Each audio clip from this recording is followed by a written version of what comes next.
rolling.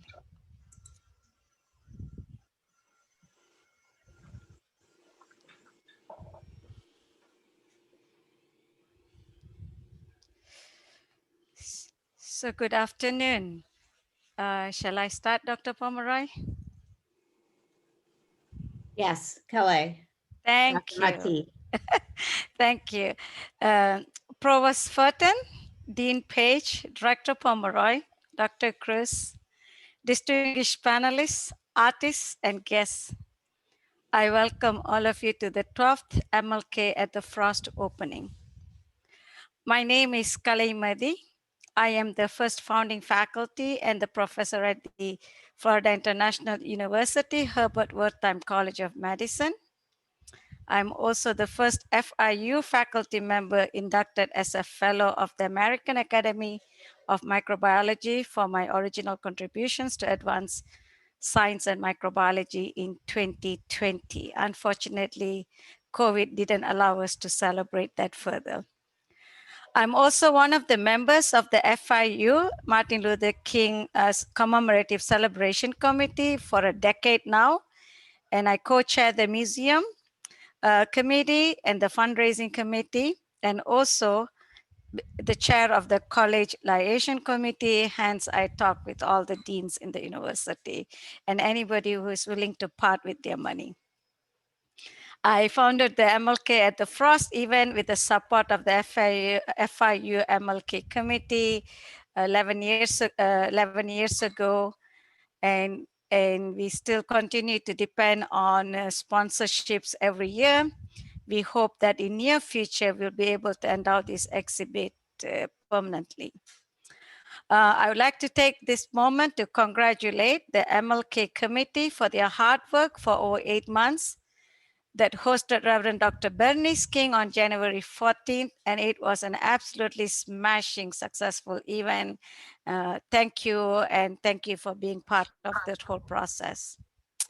I thank Dr. Pomeroy for embracing the exhibit today for MLK at the Frost, and all her staff that worked tirelessly to make the exhibit and this event a reality.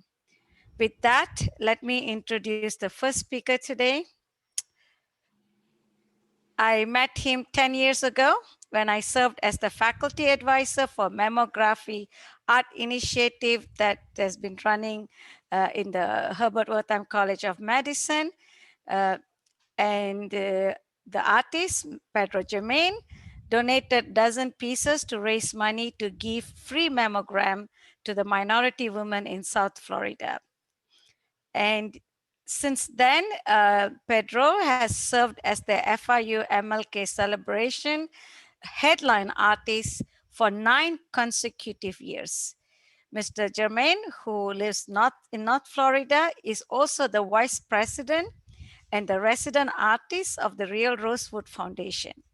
He is the resident artist to U.S. Congresswoman Frederica S. Wilson and the 5,000 Role Models of Excellence. Please welcome Mr. Pedro Germain. Thank you, Dr. Mathew. Can we get an image of the painting? So for 9 consecutive years, as Dr. Mathew has mentioned, I've had the wonderful opportunity to serve as the MLK headline artist. Art is a powerful tool as it allows us to view the world through the eyes of the artist, all the while open to our own interpretation. It is at the forefront of evolution as we navigate through these uncertain times, trying to gain some understanding of where we are as a people. It is important now more than ever that we uplift and mend the divide. As an homage to those now famous words, once spoken by the late Representative John Lewis, Necessary Trouble examines the past year and the call to social action, while reflecting upon the foundation laid for us.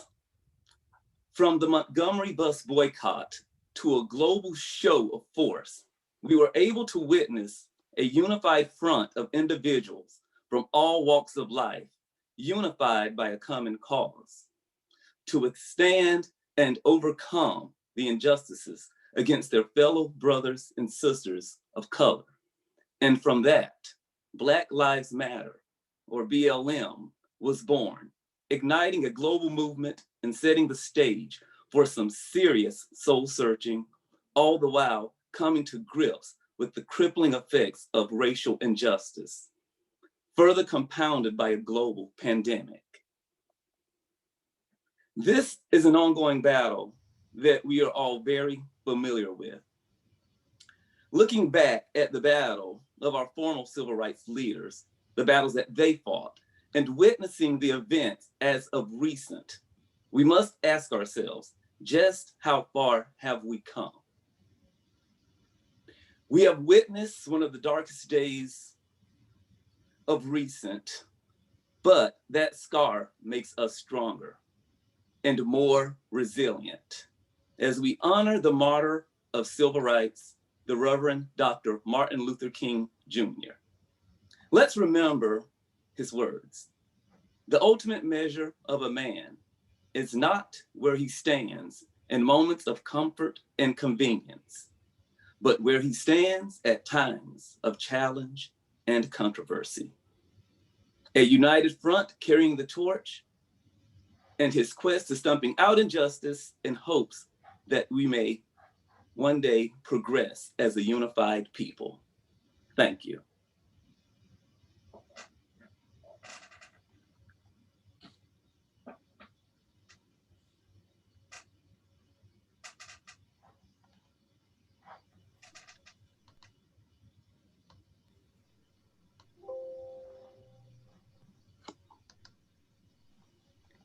Well, thank you, Pedro. Oh, I was talking and nobody heard it. Nobody heard it.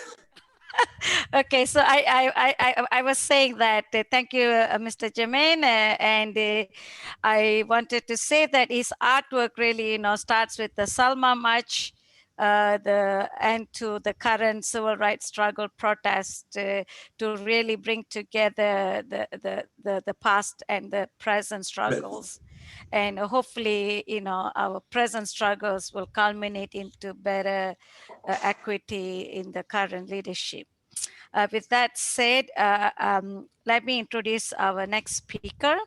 That is Dr. Jordana Pomeroy, who led this Frost Art Museum as the director since 2016. She also serves as the adjunct faculty in the Department of Art and Art History, and is on the team of the Wolfsonian Public Humanities Lab. Since her arrival, Dr. Pomeroy has emphasized accessibility and inclusivity at the museum through bilingual labels, education partnerships with Title I schools, and a mission-driven exhibition program that emphasizes diverse voices. And then once again, thank you for embracing MLK at the Frost exhibit. With that, please welcome the third director of the Patricia and Flip Frost Art Museum, Dr. Jordana Pomeroy. Thank you, Dr. Mathew. And it's very nice to be here this afternoon. It's a beautiful sunny afternoon in Miami. Welcome to all of you out there in Zoom land to the Frost Art Museum's opening reception for this year's exhibition celebrating the legacy of Dr. Martin Luther King, Transfiguration, a Black speculative vision of freedom. It goes without saying that events of this past year have reminded us that Dr. King's struggle still remains.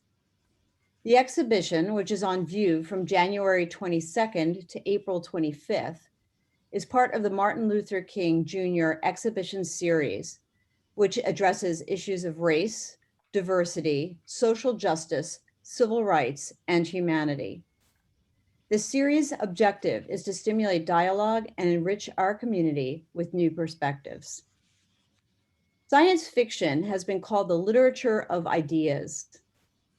Ideas about what could be if we are unafraid to explore and push beyond the limits of our immediate perception to the speculative. A phrase from Amanda Gorman's Inauguration Day poem ties together Dr. King's vision to the creators and shapers of Afrofuturism. This is from Amanda Gorman's poem, so beautifully read yesterday. We are striving to forge a union with purpose, to compose a country committed to all cultures, colors, characters, and conditions of man. And so we lift our gazes not to what stands between us, but what stands before us. Afrofuturism, in its essence, asks us to lift our gaze to a space where equality is realized. When we opened our previous exhibition, House to House, we did not know that we'd be doing so just a week after Ruth Bader Ginsburg's death.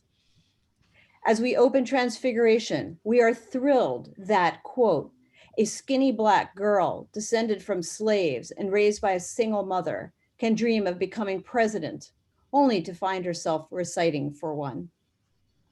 Gorman's recitation captured all the passion of Dr. King's I Have a Dream speech, and in her oration, placed the responsibility at our feet, not to dream of utopia, but to grapple with what stands before us. Afrofuturism has contributed to the living present. The exhibition is on view in our Betty Laird Perry Gallery. We are open safely to the public on Fridays and Saturdays. You really have to see the exhibition in person to appreciate it fully, for which I wish to thank, first and foremost, our preparator, Kevin McGarry, who created a vibrant installation for the exhibition.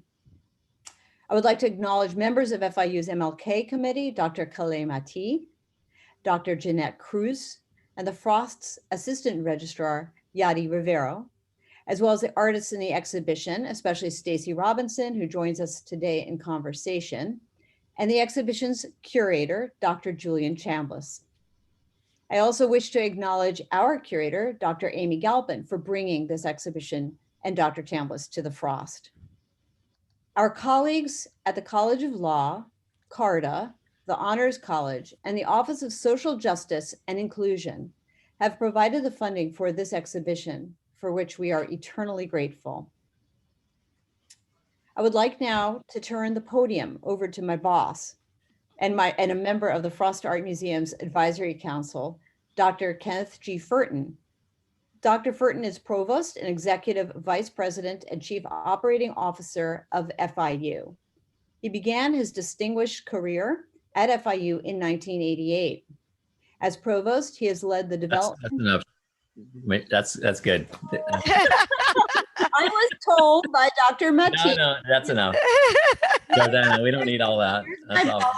Here's my boss, Kenford. Yes, thank you. Thank you, Jordana. And I want to thank all of you for joining us here today.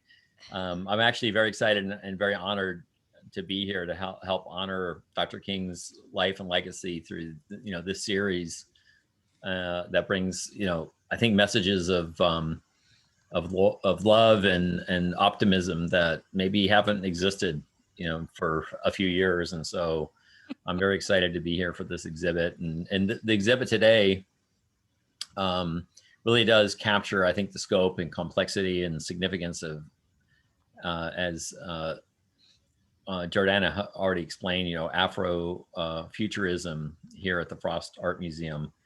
And so I also want to thank, of course, the MLK committee and, of course, the chair, Jeanette Cruz, and I also want to thank the subcommittee chair and founder of the exhibit, Kalai Mati, a friend, and she's her persistence and perseverance, and it's you all know that it's going to happen with Kalai. So I want to thank you for helping make this happen. And of course, I want to thank you, Jordana, as the director of the Frost Art Museum, and embracing this whole vision. It's really you, Jordana, that has made it possible. You took, like, I think a few week event to make it a 3-month event, and you personally have been involved in every aspect, choosing artists, choosing artwork, and you are helping keep this history alive. And so I'm very proud of you. Atilda. Yes. Atilda, we can hear you. Name, an unusual name. Thank you. Atilda, can you mute? No. So, so I just want to say my commitment here at FIU and FIU's commitment has been amplified in the current year. And I just want to just say that, you know, you have my personal commitment and FIU's commitment to honoring Martin Luther King Jr.'s, you know, memory and commitment to through a variety of initiatives. And so one of them is that the President's Equity Action Initiative has now resulted in the first ever in the history of FIU. We have a Vice Provost for Diversity, Equity, and Inclusion, and El Panyeke Hudson, EK, as we all refer to her, is now the person who leads the efforts of our diversity DEI. And we also have a continuation of our multi-million-dollar, multi-year project, which is funded by the NSF for women, advancing women, equity, and diversity, which is led by Susanna Rose. That will continue. And then most recently, you're going to hear about it very soon. There'll be, I think, an article coming out about our Black Faculty Association, which is just created. Yes, yeah. Isaac Burke is the president of that organization. And so here at FIU, we really do envision that we are an inclusive, I believe, environment, but we have to be more inclusive. And, you know, not just amongst the faculty, but also staff, students, and you have my commitment to move that forward. And so I don't want to, you know, in the interest of time, just go to dei.fiu.edu, diversity, equity, inclusion, the E being the most important, that everyone belongs at our FIU, and the inclusion is the most important part of that. And just want to close with saying that, you know, we are committed, FIU's committed, I'm committed to the message and the actions of Dr. Martin Luther King Jr. And I want to end by my favorite quote by Dr. Martin Luther King Jr., which is, "In the end, we will remember not the words of our enemies, but the silence of our friends." Yeah. And I say that by saying we all have to step up, you know, not just those of us who are friends can't be silent. We have to step up. And so I say that by saying, and I'll say this as a white, male, non-Hispanic, that Black lives can't matter until all lives can't matter until Black lives matter. So Black lives matter, and we can't give up that, you know, the understanding of what that is very important. And so,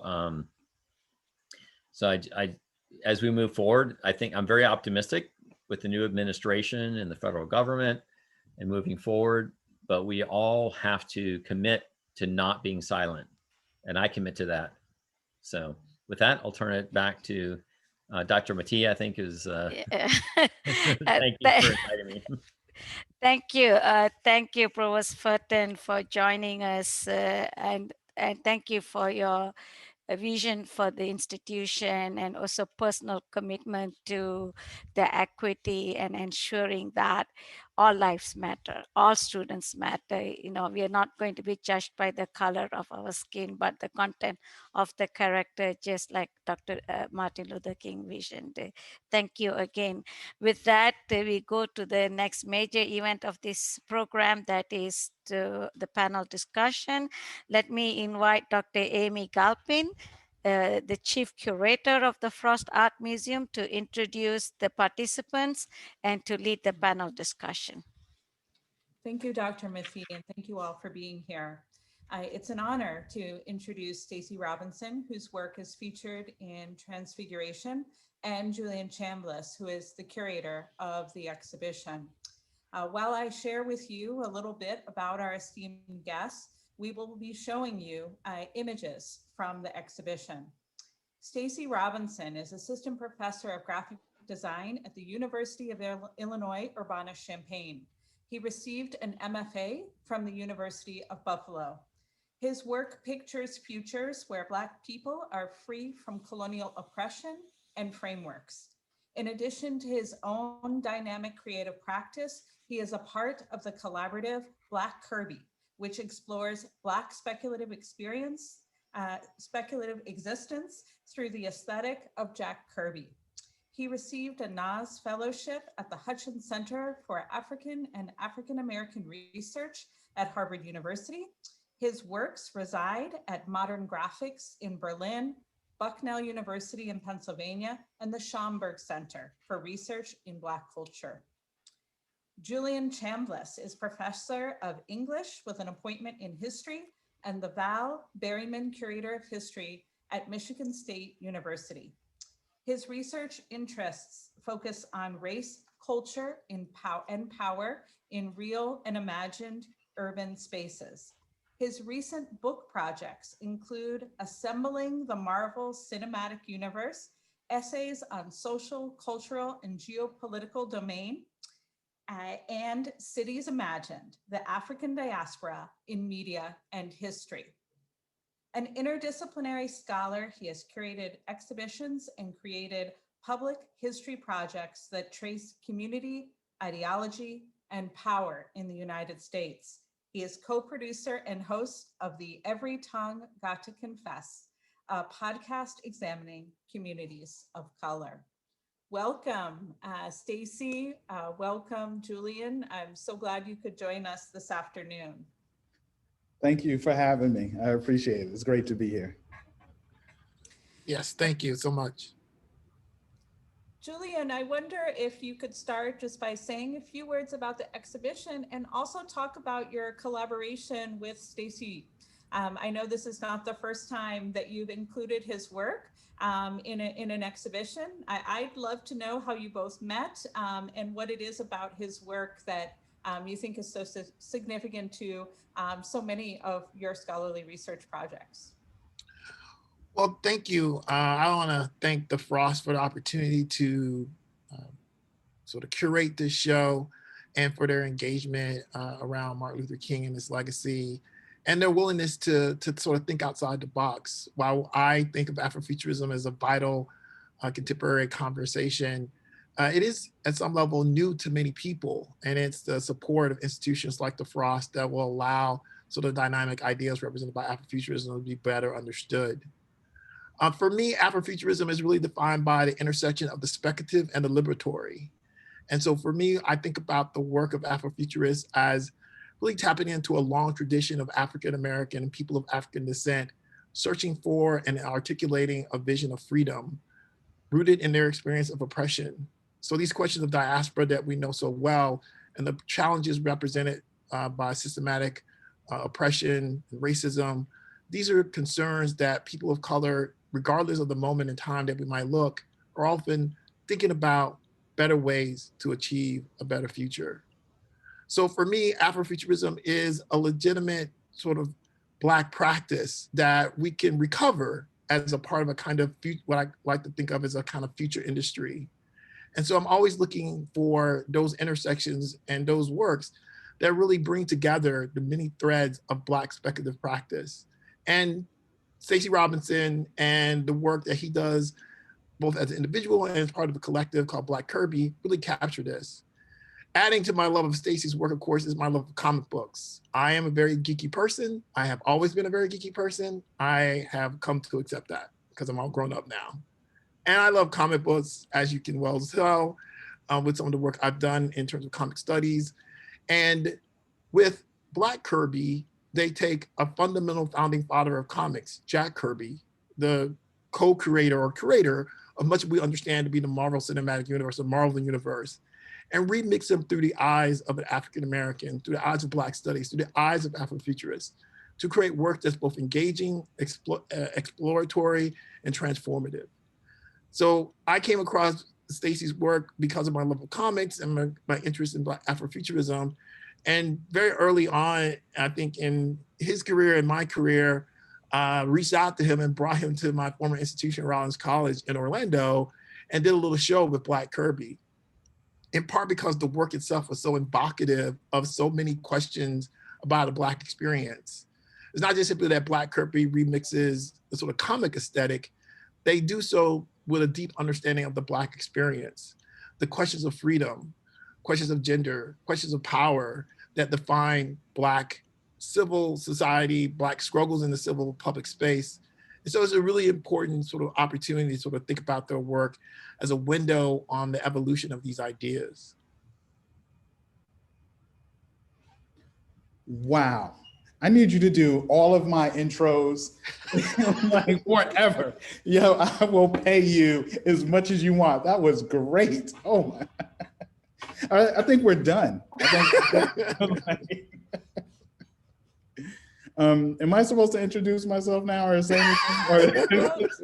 Stacey, I actually did want to ask a little bit about the common thread in both of your scholarship and your work of comic books. And can you talk about, I know for Julian, it goes way back, that love of comics. And can you talk about your earliest experiences, sort of being interested in comics and how that's become such an interwoven part of your visual practice? Yeah, so interestingly enough, I think my love of comics actually began with animation. I was born in 1972, and for the first 7 years of my life, I was raised by my great-grandmother.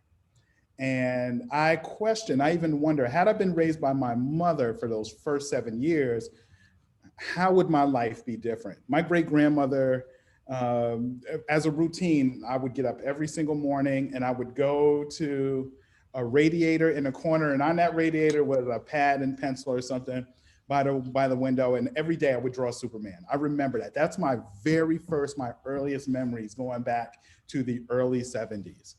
And my love of animation actually introduced me to comics. So I studied, even from a very, very early age, I would study animation like cell by cell. I would look at how the characters moved and all of these things.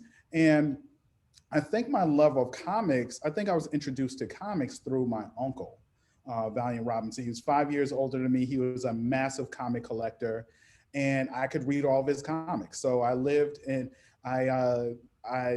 with him, and obviously his parents, my grandparents. I lived with them for a year, like around 1982 to 83 or 84, something like that. And I fell in love with comics. I fell in love with graphic storytelling. And it totally changed the way that I saw the world, and it helped me in a particular way navigate the suburbs, right? As Julian, I was a geeky Black dude, and I'm very aware of who I was in a particular way, but I grew up in the suburbs where every day there was a challenge in school. And interestingly enough, I was able to escape into comic books. And I think so many people will have that same story. Like, comic books was the way that we escaped. But around age 12 or so, I started creating my own characters, because just like many Black people reading comics, you realize that your favorite heroes were always defending the city from people who looked like you. And I'm like, why is it every time a Black person in this book, they're robbing, they're stealing, they're doing something, they get arrested? Why do they look like this? I'm like, my lips are big, my nostrils are large, but they're not like in those comics, right? So these caricatures, even the depiction of these caricatures, right? Characters as caricatures, encouraged me to create characters that look like me, that save the day, right? And that's a practice that I've taken with me for, I don't know, until I'm 48 now, right? And I still do this almost every single day. I'm creating characters and creating stories and mythologies. And I like to add to that definition or that imagining of Afrofuturism by looking at and thinking about the way that I think about it. I create stories where Black people win in the future, right? So I don't agree that all Afrofuturist themed stories Black people don't have to win, right? I'll give an example, right, of how I also think about a dystopian Afrofuture. If anyone watches the Walking Dead television series, right, Michonne and Morgan and many other Black characters in that television show, well, and I haven't watched it probably in the last 5 seasons, right? But when I was watching it, they had never determined where that point in time took place. Was that the past? Was that the future? Was that an alternative reality? Well, if that is the future, even in the zombie apocalypse, Black people are there, and Black people are shaping a normative culture, right? So I like to look at it and think about that. Even in a dystopian future, Black people are shaping that. And I think that the narratives around Black reconciliation, for example, I love horror, but and many times in horror movies, white families get to reconcile, right? They move to the suburbs, they're a blended family, and they come together as they're dealing with this ghost that has told them to leave the house, right? Or this monster that is haunting them. Well, many times we're still dealing with the Black best friend who helps the white best friend figure out all the problems in her life, yet that Black person might not have a family, might not have a love interest, might not reconcile their issues at all. They only exist to push the narrative of the white character. Well, I like to reimagine stories where Black people reconcile their past, create their futures, where there is agency and where there is liberty. Doesn't necessarily have to be utopian. It can be very dystopian, but I create narratives where we are figuring it out and white people don't have to save us. I hope that makes sense. That was kind of long, but I hope that kind of makes sense. Absolutely, Stacey. I'm also thinking too about the role of history and you know, particularly Julian thinking about Stacey's work in the exhibition. I wonder if you could talk a little bit about how we can think through 20th century history through the lens of Afrofuturism. In Stacey's work with Black Kirby in the exhibition, we have representations of Dr. King, Malcolm X. Can you elaborate on that sort of thread? Sure. I think that one of the things about the show that I really wanted to do was to realize the potentialities represented by Dr. King's vision. One of the things that our mutual colleague, John Jennings, I've heard him say, John is the other half of Black Kirby, but he made this comment, and I've always been struck by it, that Martin Luther King talked about the mountaintop, but can you point out where it is? It's an imaginary construct, right? It's an imaginary space. And so in thinking about the show and thinking about some of the work in Black Kirby, there is this question of like, where is the sort of Black imagination? Where does the Black imaginary operate in the context of the American experience? You know, some of the great work, early work in Afrofuturist scholarship is Dark Matter by Sharon A. Thomas. And she does a great job of bringing together what was for a long time not really thought about. That is the work of Black speculative fiction, the work of Black people playing in the world of science fiction, and how their vision of a future has to wrestle with the realities of the limitations of the contemporary moment.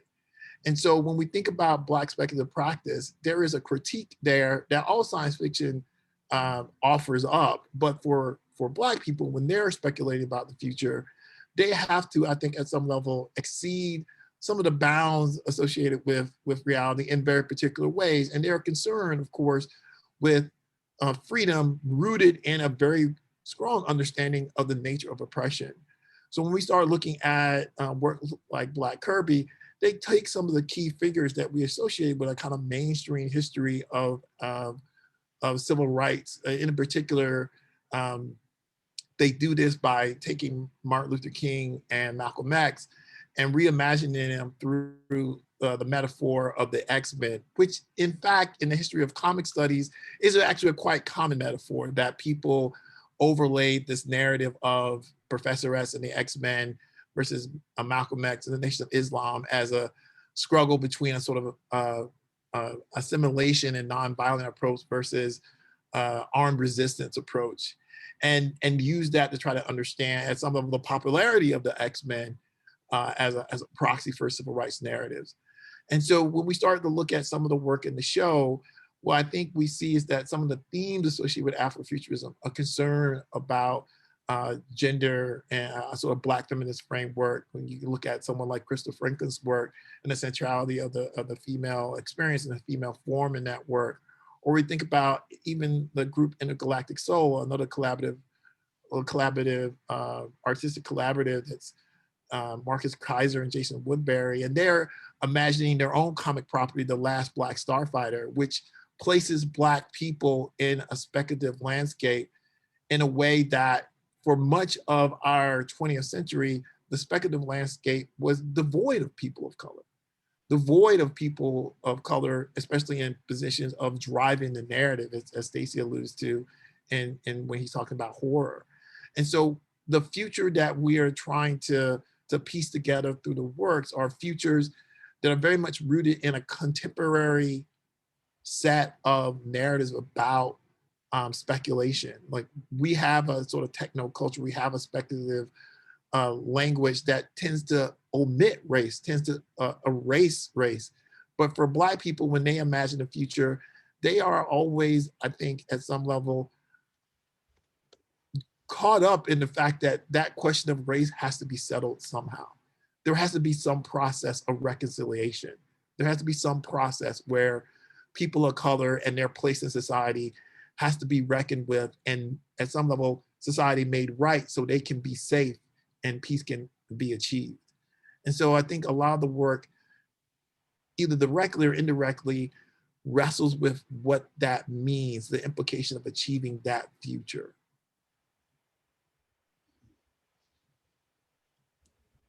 Thank you, Julian.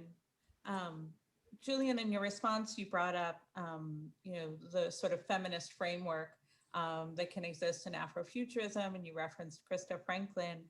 Stacey, I wanted to go back to your work, Sun Woman, that we showed earlier on the slides. And, in the foreground of Sun Woman, a number of significant authors are evoked, including the iconic Octavia Butler. And I wondered if you could talk a little bit about, you can pick any of the writers, any of the authors in Sun Woman, but, I was wondering if you could talk about Octavia or someone else that has been influential to you.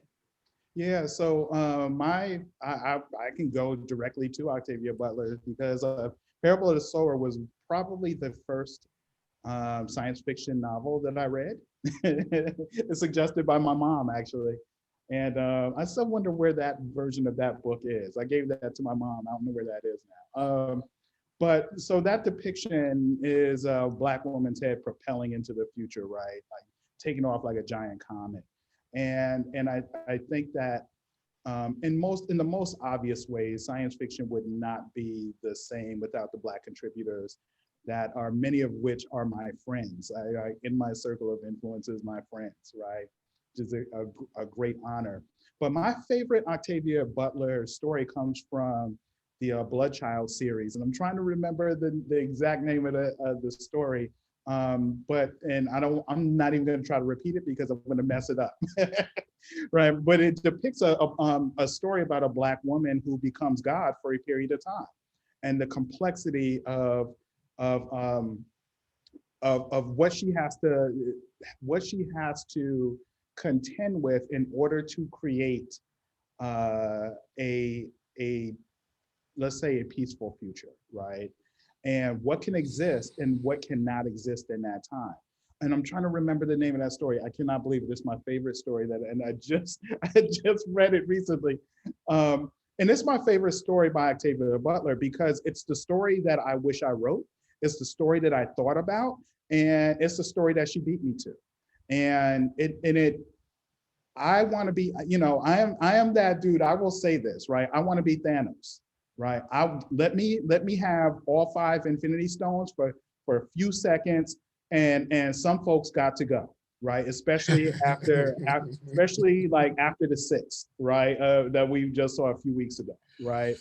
But I think that Octavia Butler, in many ways, of course, we all know that she was prophetic, right? The stories that she wrote, the things that she thought about, we are contending with at this very moment. At stories that she wrote 30 years ago, right? So I could definitely go on and talk about, the science fiction contributors, the women's voices. For example, Cherie Renee Thomas's Dark Matter series, that book changed my life. I remember when I read that book, and it introduced me to people I'd never heard of before, and introduced me to stories that shaped. If I had not had that book, if I had not read that, I think I read that around 2000. Maybe 2010 or something like that.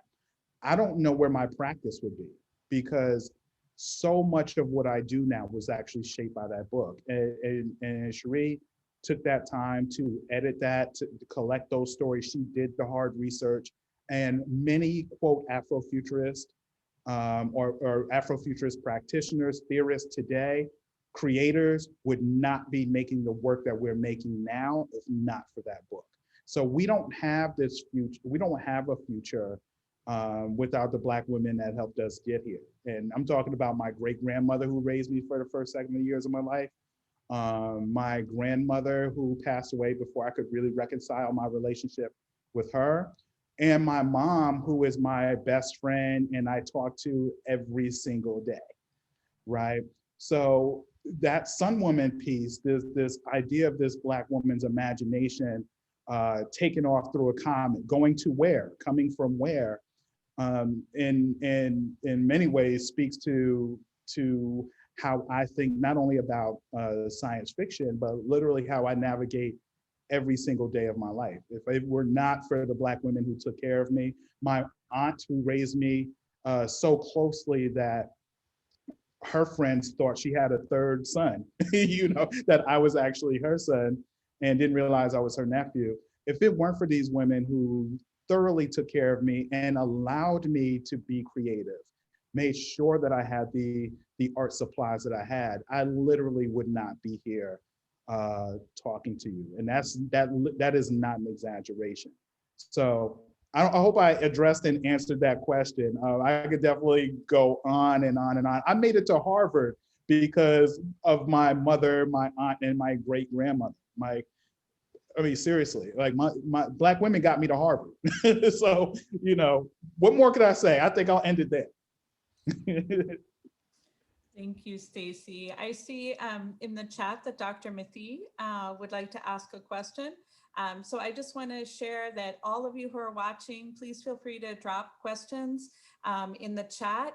Stacey and Julian are going to hang out a little bit longer, but Dr. Mathew, I'll leave you to ask the last question, and this will be my adieu. So I actually, thanks for really making me think back some of my thoughts when I watch TV series, right? In the recent years, some of the main characters in the TV detective series, they're featuring Muslim personalities.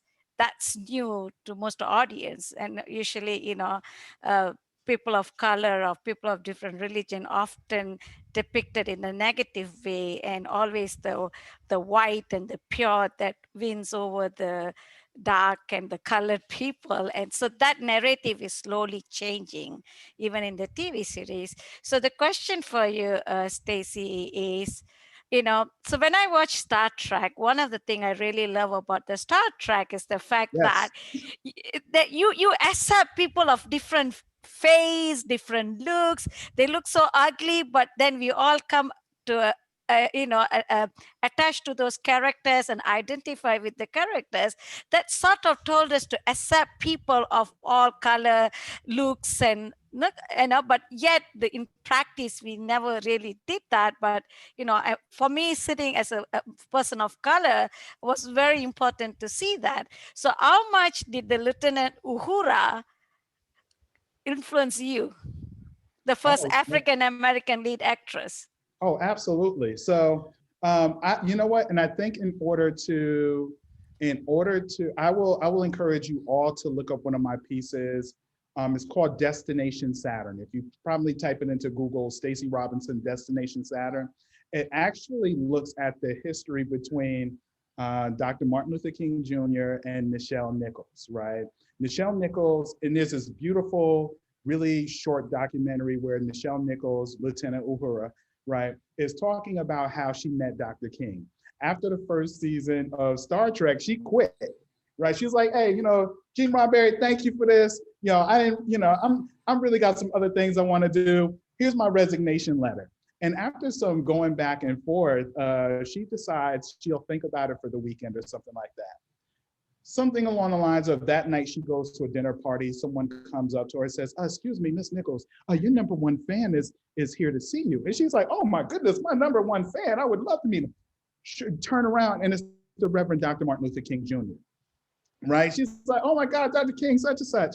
They get into a conversation and she's like, well, Dr. King, thank you so much. He's like, and in my horrible, I'm not even going to imitate Dr. King's voice, but like he says to her, Coretta and I let our children stay up. And I think it was on Wednesday night Star Trek came on, if I remember that correctly, because you're on there. And she's like, oh, well, thank you. I appreciate that, but I just quit.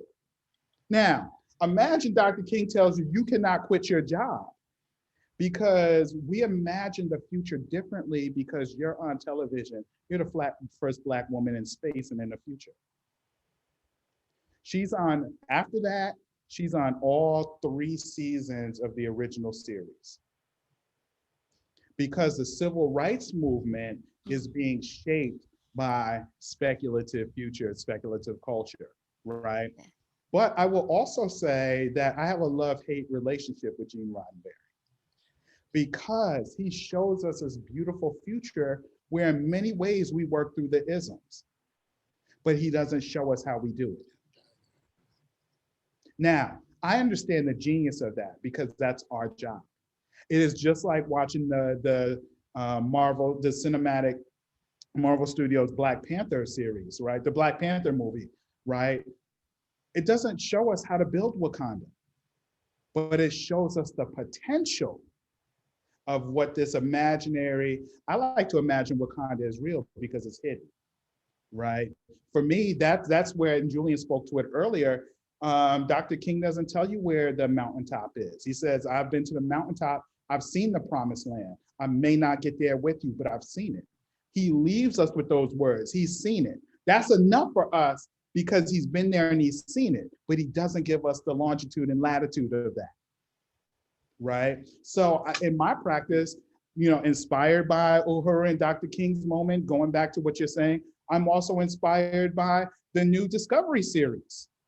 And I'm not going to talk anything about that because many of you may have not watched that yet, but you should watch all 3 seasons. They're all incredible, right? But my work also looks at these other imaginary spaces that can only exist inside of the Black imagination. Because once Black spaces are made tangible, Black free spaces, they're always colonized, they're always destroyed. Yes. Tulsa, Oklahoma, where this year is the 100th anniversary on May 31st and June 1st of the destruction of the Greenwood District. And shameless plug really quick, my graphic novel, Across the Tracks, Remembering Black Wall Street, Greenwood, and the Tulsa Race Massacre drops on May 4th. From Abrams Books through a Black speculative imprint called Megascope, curated by John Jennings. No, that's fantastic. I'm just gonna leave it there. Okay. I do want to say one thing about Star Trek, because I too am a huge fan of Star Trek, right? Kiki Kid. And I do think that the tension or the potentials around futures that Star Trek offers us and Afrofuturism are in really strong dialogue, because the part of the reason I often bring Star Trek up to students, and I bring it up when I talk about Afrofuturism, is that we as a society, I mean, as a global society, we kind of accept Star Trek. Yeah. And Star Trek, as you rightly point out, is a utopian vision that skips over the how, right? Like it skips over the how, and I always often impress my students to think about this, because everyone's seen Star Trek. When they say they haven't seen it, like you've seen something, everyone's seen Star Trek, but do they have money in Star Trek? Do they have the police in Star Trek? They have security, yes, but they don't have police. They don't have all these things, but what they have is a culture of care. They have a culture where they believe that everyone should be nurtured to the best of their ability, right? And so when you see people marching in the street, Black Lives Matter, and they say like, you know, defund the police, they're not saying that there should be no security, that people shouldn't be secure. They're saying that we should be thinking about how we put resources into care. And you accept that fundamentally. Like you accepted that fundamentally for decades as an ideology, and you've consumed it and you're okay with it. So what you're really saying when you have a problem with Black Lives Matter is like you like we all do struggle with like the steps that you take to get to that care. And that is something that the artists like Stacey, like the artists in the show are offering you a moment to think. They're doing that work that we struggle to do. Like what does it mean to care? What does it mean to move beyond the structures that limit us? And I think that's really one of the things that I admire so much about Afrofuturism. I'll just close that topic and by saying that the latest season that Stacey was talking about, you know, and Star Trek, one thing is really pushes the boundary a little bit, right?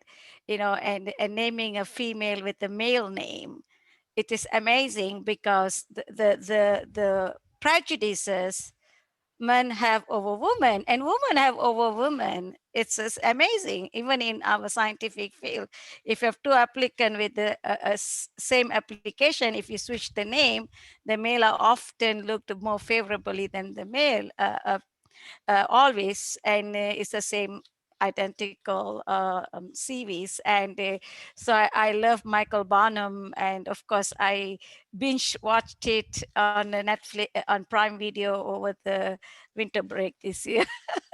So definitely I recommend it. It's amazing, and it does push our thinking. And if you are the type that wants to think through, not just watching for fun, but really get a little bit deep into what this show series mean and how people are portrayed, and you know, and how television and the news media shapes the popular opinion and public opinion that ultimately shapes this country very much.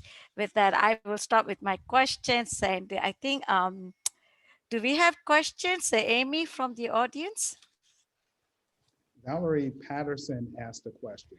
Yes, would you like to answer?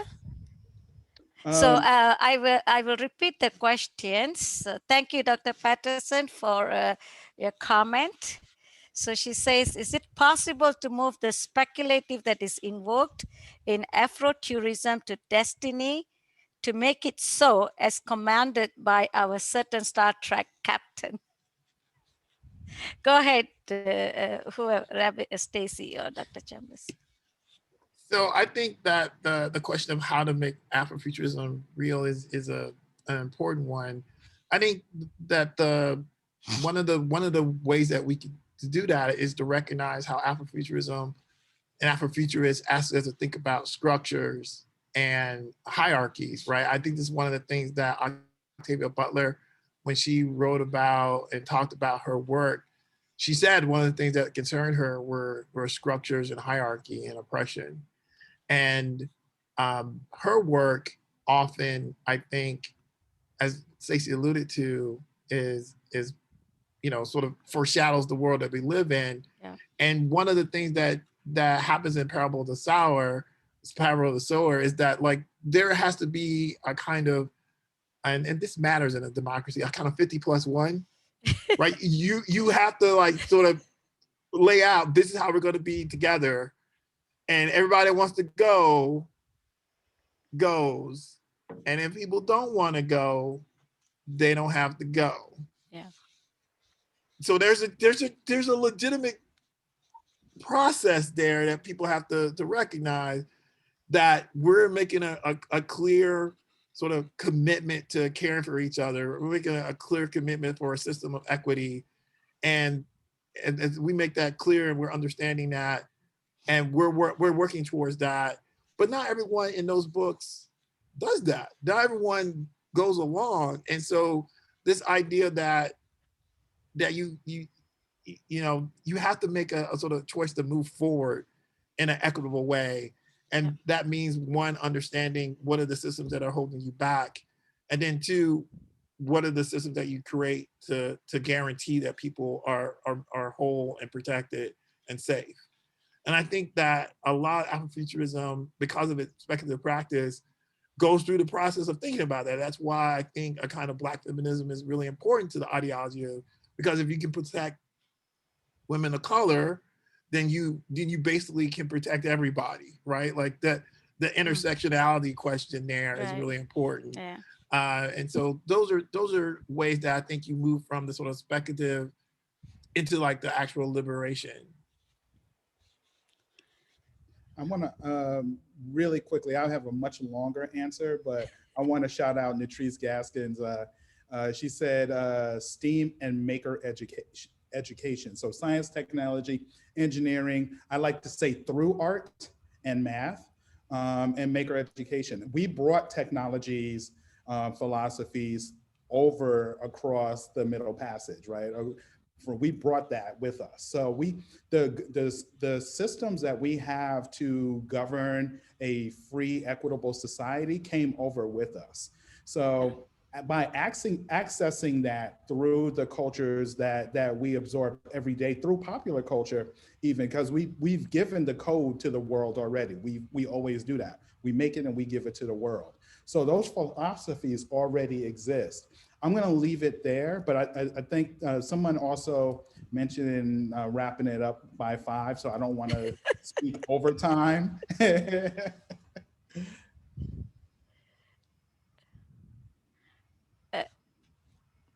Amy? Thank you so much, Stacey and Julian, for being with us today. You can find out a lot more about both of them. They have a presence on the web. Stacey, I hope you will write the name of your book coming out maybe in the chat so we can all know about it. Julian has a great website and a social media following, and please come see our show. Dr. Mathew, I'll hand it over to you. Thank you, Dr. Gulpin. And so on behalf of the MLK committee, I really like to thank you for orchestrating and leading the panel discussion. Let me add my gratitude to Dr. Chambliss and Mr. Robinson for very provocative discussion, and really, I hope people will think beyond looking at the images and watching movies. And I do want to echo the comment you made about women being in the crossroads where they are the link. And it is true, and partly because maybe women are perceived as less threatening than men, women of color, and hopefully that will open doors for all people of color, and that one day we will have Asian female as the president, or any race and religion, it wouldn't matter. And hopefully it's something, again, a vision we look forward to. So the next item in the agenda is a poem recital. The poem is titled The Epic Breath. It's authored by Dr. Kalei Mugilan, who is an assistant professor in South University in Montgomery, Alabama. He is he has checked in, he's one of the participants. And it will be recited by my favorite baritone, FIU alumni, Rohan Smith. I first heard Rohan when he was a freshman member of FIU choir. I was so drawn to his voice that I waited for the event to end to say hello. Subsequently, I reached out to him to sing in a previous opening of the MLK Frost event and other MLK breakfast events. He has not said no to any of my requests to date. And so when I asked him if he would come on today to recite this poem, his answer was yes. Currently residing in Miami, Rohan Smith is alumni of the FIU School of Music. He is currently pursuing a career as an opera singer and has made quite a few debuts around the state. The most notably completed a run as a member of the Sarasota Opera Young Artist Program in 2019. as well as multiple years as an ensemble member with the Florida Grand Opera. Please welcome Mr. Rohan Smith. Well, thank you for that. All right. I can't breathe. I can't breathe. I can't breathe. I can't breathe. Can anybody hear me when I say I can't breathe? I could not breathe when my brother trapped me like they would a lion, only to be sold. I could not breathe when my chief had a hand in the human sale for the gold. I could not breathe when the good book had rules on how to properly dehumanize me. I could not breathe when I know Jesus was watching this happening to me. Or was he? I could not breathe when I was not allowed to learn anything, let alone read the good books. I could not breathe when I still follow the same good book, unable to set myself free. I could not breathe when a war broke out and slave masters fighting and dying, so I remain a slave. I could not breathe when I was not given my mule nor 40 acres. I could not breathe when I was not allowed to vote or represent myself, but was useful to be counted as 3/5 of a person. I could not breathe when I was not allowed to buy land nor property. I could not breathe when my loan application was rejected because I did not look the part to qualify. I could not breathe when I was not allowed to die for this nation to save itself from itself. I could not breathe when Lynch and Jim Crow described legal methods that were named after men. I could not breathe when G.I. Joe bills did not apply to me, that made redlining policies, and my children played with those little green plastic G.I. Joe figurines. I could not breathe when my 83-year-old grandfather was referred to as a boy as his eyelids dropped. I could not breathe when the public school's bathroom door was too expensive to be fixed, and they wonder why I would not go to school. I could not breathe when genocide took place in plain sight, but nobody said a word. I could not breathe when a single concentration camp for freed enslaved people are not mentioned in the history books, but Black Awareness Month is offensive.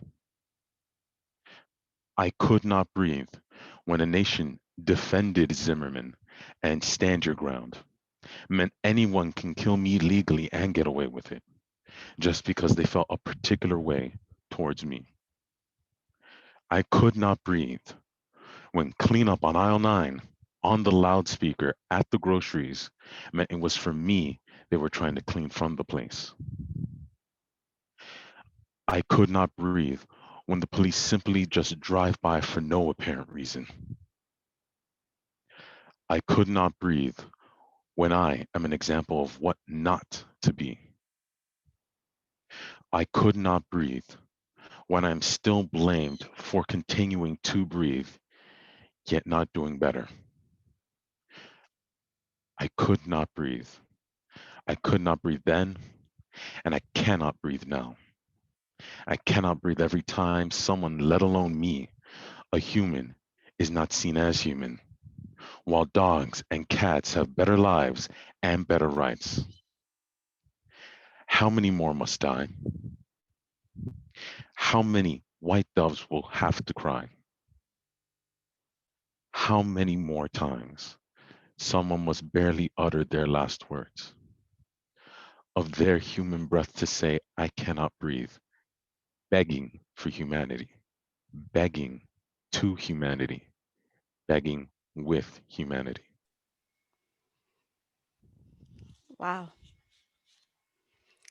Thank you, Rohan, Thank you. for that emotional and powerful recital. I am just lost for words. Thank you, Dr. Mugilan, for capturing the moment that gripped the nation and catapulted the Black Lives Matter movement across the globe. We hope that we should recite the poem every year to remind ourselves where we have come from. This poem is just a reminder that there is so much to do to achieve equality and equity 150 years after the Emancipation of Proclamation by Abraham Lincoln and 58 years after I Have a Dream speech by Reverend Dr. Martin Luther King Jr. Let me introduce our next speaker, Dean Anthony Page.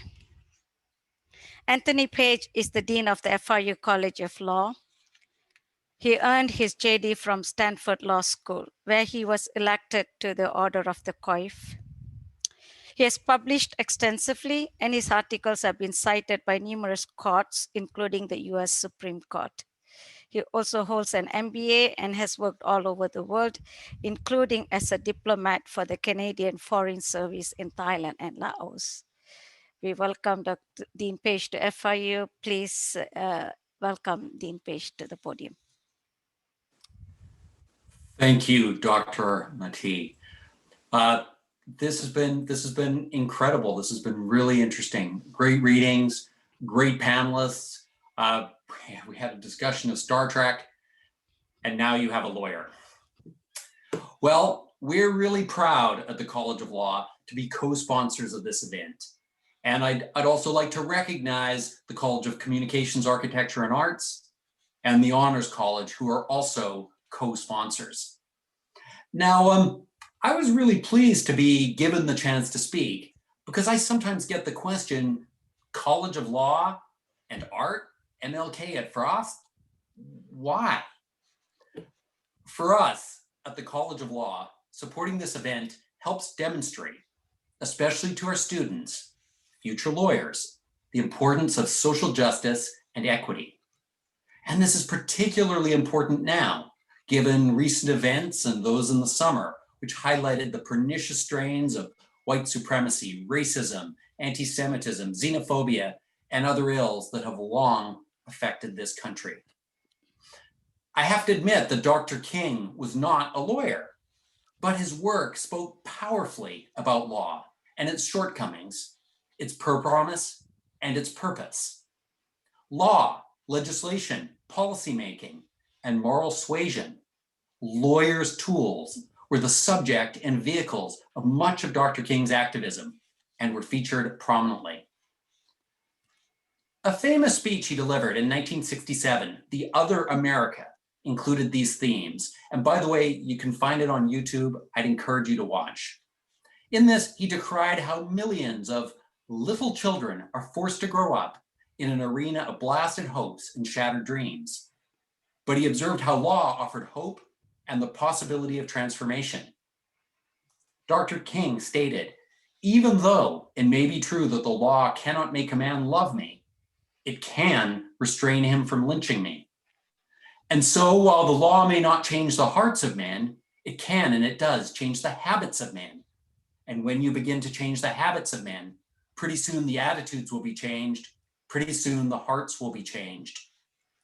Law itself may not always be enough, but it can always help. And this event helps remind us and everyone at FIU that we all can take to heart and apply in our work the many lessons that Dr. King left us. These are lessons that are of value to everyone, not just law students, not just lawyers, and lessons that are especially valuable in these divided times. So I'd like to thank and congratulate again our museum subcommittee chair, Dr. Kalai Mathew, for her persistence and her tenacity and her continuous effort here. I should add, she was one of the first people I met after arriving at FIU 2.5 years ago, and she is truly a force of nature. I'd also like to congratulate and thank Director Jordana Pomeroy for bringing this exhibit to the FIU community. Also, soon after I arrived at FIU, I took an advanced leadership course with Jordana. And Mr. Provost, she's the one that didn't need the course. She was the star of the class. So I'm really pleased to see this later on.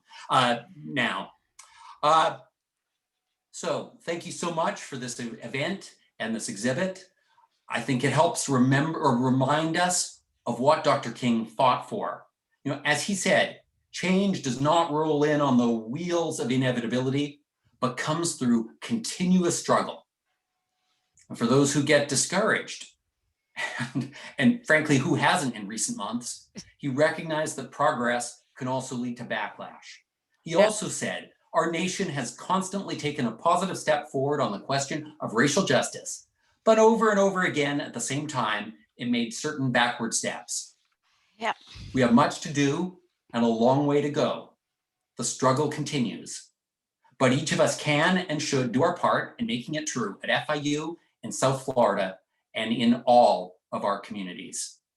So thank you again. And at this point, let me turn it back over to Dr. Mathew. Thank you, Dean Page, for those kind words and profound words that are timely and critical. I thank all the colleges and units that stepped up to support all the events of the MLK commemorative celebrations, and it's your support is extremely critical for the success of our university, this event, and the university, and showcasing the best of us in us and of the university. With that, let me introduce our next speaker, Dr. Jeanette Cruz. We are closing, just be patient.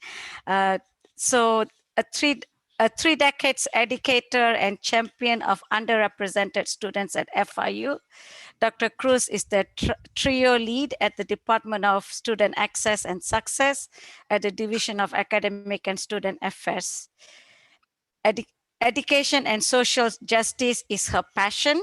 A 2 decades member of MLK committee, Dr. Cruz has been the MLK Celebration Committee chair for the last 3 years. Please welcome Dr. Cruz. Thank you, Dr. Mathew.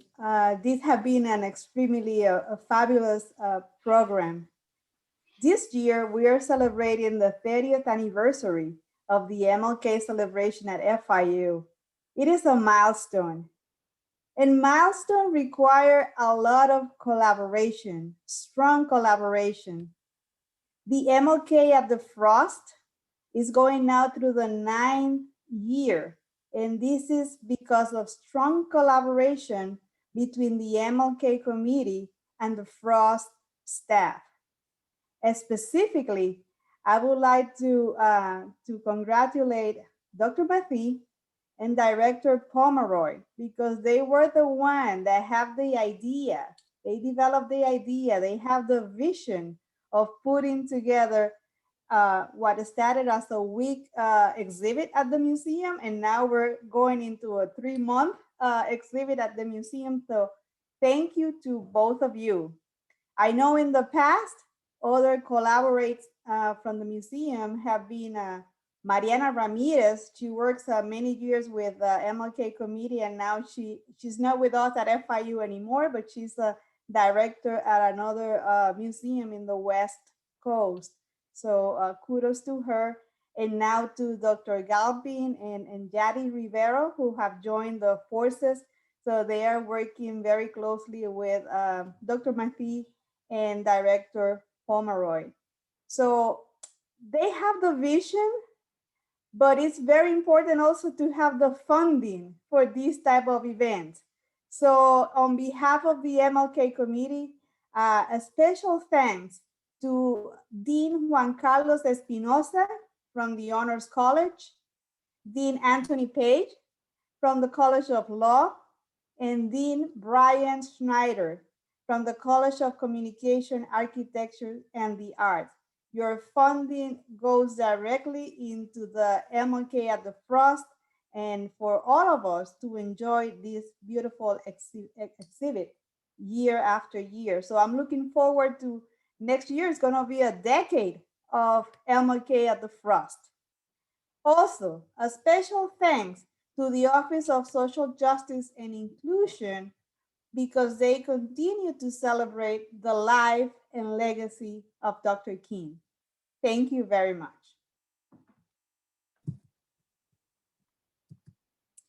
Good afternoon. My name is Yadi. I'm the Assistant Registrar at the Frost, and I just wanted to once again thank you for joining us. Your support during this time is essential and most meaningful. And now I would like to encourage everyone to continue to tune into our programming around this exhibition. We hope that our celebration of Dr. King's legacy can continue beyond this week. In particular, we have the artist workshop with Nettrice Gaskins on March 11th, and a conversation with artist Tim Fielder on March 29th.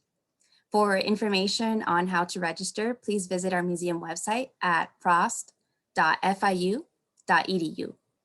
And lastly, we will have a virtual reception ready next month, so keep a lookout for that.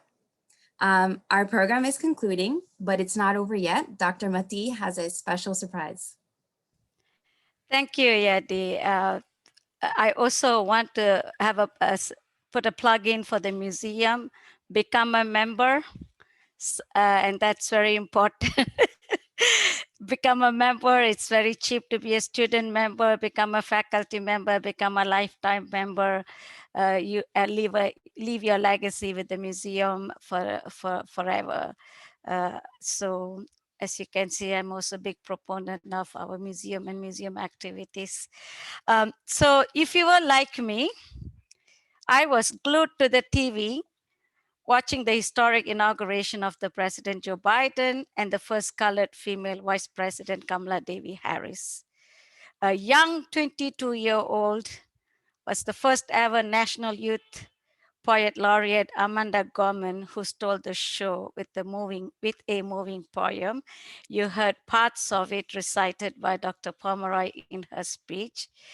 I have now invited Mr. Rohan Smith to share the same poem with us as our closing event.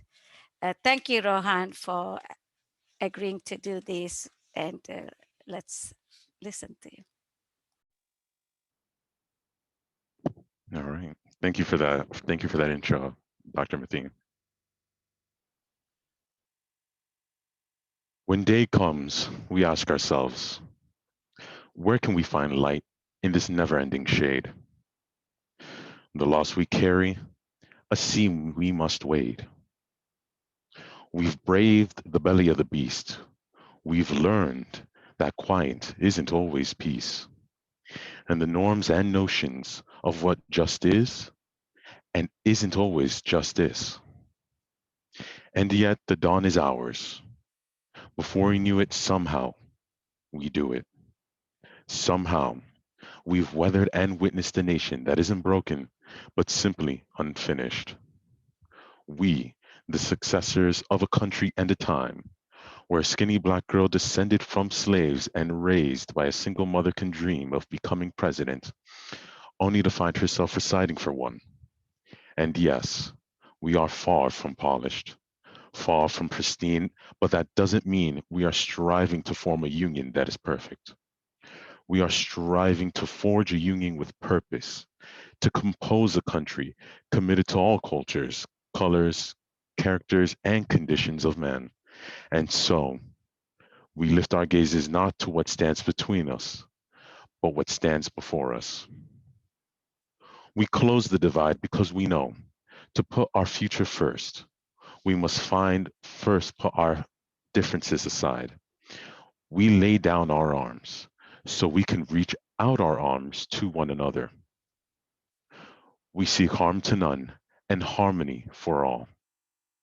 Let the globe, if nothing else, say this is true, that even as we've grieved, we grew, that even as we hurt, we hoped, that even as we tired, we tried, that we'll forever be tied together, victorious, not because we will never again know defeat, but because we will never again sow division. Scripture tells us to envision that everyone shall sit under their own vine and fig tree, and no one shall make them afraid. If we're to live up to our own time, then victory won't lie in the blade, But in all the bridges we've made, that is the promise to Glade. The hill we climb, if only we dare. It's because being American is more than a pride we inherit. It's the past we step into and how we repair it. We've seen a force that would shatter our nation rather than share it, would destroy our country if it meant delaying democracy, and this effort very nearly succeeded. But while democracy can be periodically delayed, it can never be permanently defeated. In this truth, in this faith we trust, for while we have our eyes on the future, history has its eyes on us. This is the era of just redemption. We feared at its inception. We did not feel prepared to be the heirs of such a terrifying hour. But within it, we find the power to author a new chapter, to offer hope and laughter to ourselves. So while once we asked, how could we possibly prevail over this catastrophe? Now we assert, how could catastrophe possibly prevail over us? We will not march back to what was, but move to what shall be. A country that is bruised but whole, benevolent but bold, fierce and free. We will not be turned around or interrupted by intimidation because we know our inaction and inertia will be the inheritance of the next generation. Our blunders become their burdens, but one thing is certain. If we merge mercy with might and might with right, then love becomes our legacy and change our children's birthright. So to let us leave behind a country better than the one we were left with. Every breath from my bronze pounded chest, we will raise this wounded world into a wondrous one. We will rise from the gold-limbed hills of the West. We will rise from the wind-swept Northeast, where our forefathers first realized revolution. We rise from the lake-rimmed cities of the Midwestern states. We will rise from the sun-baked South. We will rebuild, recounsel, and recover. And every known nook of our nation and every corner called our country, our people diverse and beautiful, will emerge battered and beautiful. When day comes, we step out of the shade, aflame and unafraid. The new dawn blooms as we free it, for there is always light. If only we're brave enough to see it, if only we're brave enough to be it. If only brave enough to be it. So well done. Thank you. Thank you, Rohan, and thank you to all the panelists and all the guests and all the speakers, and for being here today and come and visit the museum, visit FIU, and hopefully we'll meet again soon in person. Thank you all. Thanks for all the audience who are here as well. Thank you, Kalai. Thank you. Thank you, Kalei, for your passion and enthusiasm and dedication to this event. And thank you for our visiting speakers, our panelists, our curators, everybody's on the Zoom call. This has been a wonderful afternoon, and I extend the invitation to come back in person, whenever, whenever we can. Yeah. Thank you so much. Welcome. Good evening. See you all. Good evening. Well done. Bye, everyone. Thank you. Thank you. Thank you, Provost. Bye-bye. Great program. Thank you. Thank you.